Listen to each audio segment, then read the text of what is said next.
ang Saudi Arabia po ay nag-post, no, at nagpaalala o nagbabala din, ano, sa mga expatriates, hindi lamang po mga OFW.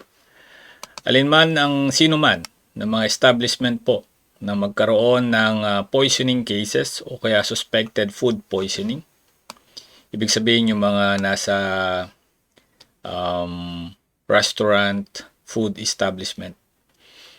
Ayon sa SFDA o Saudi Food and Drug Authority, kung magkaroon man ho ng suspected food poison o kaya food poisoning talaga, ayon sa kanila, ang establishment po ay kailangan isumite ang mga pangalan ng kanilang mga worker at hindi pahihintulutan na makaalis ng bansang Saudi Arabia hanggat hindi ho naiimbestigahan.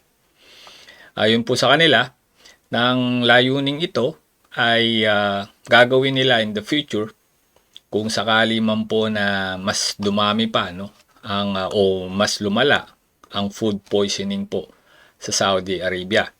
Maaalala po ninyo na kamakailan ay nagkaroon po ng food poisoning, no, sa Riyadh, Saudi Arabia.